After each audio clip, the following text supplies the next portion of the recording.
the airy mountain and down the rushy glen, we daren't go hunting for fear of little men. We folk, good folk, trooping all together, green jacket, red cap, and one white owl's feather. Down along the rocky shore, some make their home. They live on crispy pancakes of yellow tide foam. Some in the reeds of the Black Mountain Lake, with frogs for their watchdogs, all night to wake. High on the hilltop, the old king sits. He's now so old and grey, he's nigh lost his wits.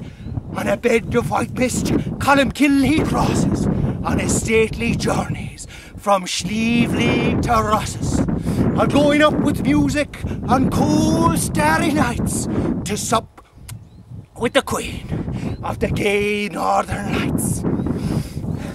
They stole little Bridget for 7 years long. When she came down again, her friends were all gone. They took her lightly back between the night and morrow. They thought that she was sound asleep, but she was dead with sorrow. They have kept her ever since, deep within the lake, on a bed of flag leaves, watching till she wake. By the craggy hillside, through the mosses bare, they have planted thorn trees for pleasure here and there. Is any man so daring as dig them up in spite? Oh, he shall find their sharpest thorns in his bed that night. Up the airy mountain and down the rushy glen, we daren't go hunting for fear of little men. We folk, good folk, trooping all together, green jacket, red cap, and one white owl's feather.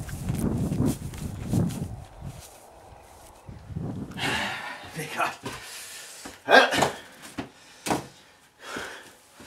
when I was a young lad, my grandmother used to recite that to us. Because we were that frightened we could hardly sleep at night.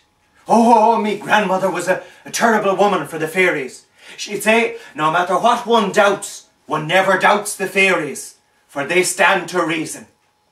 And well, she had us sworn never to upset them.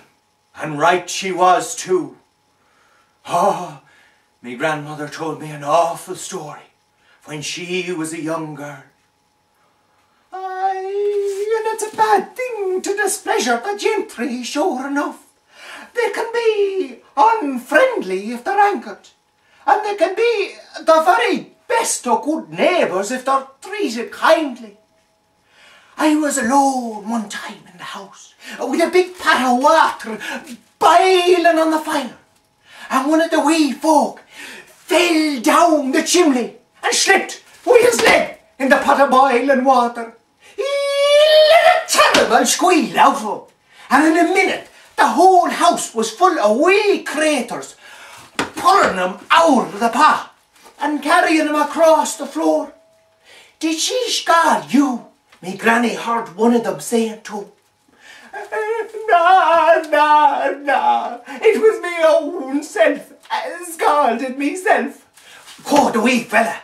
A whale, says he. If it was your own self, scalded yourself, oh, we'll say nothing. But if she had scalded you, we'd have made her pay.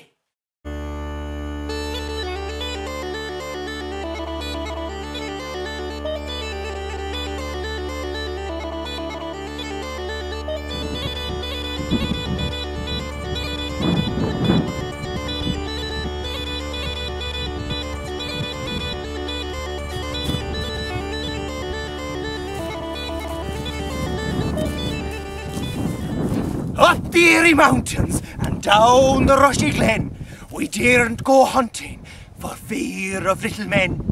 We folk, good folk, trooping all together, green jacket, red cap, and one white owl's feather.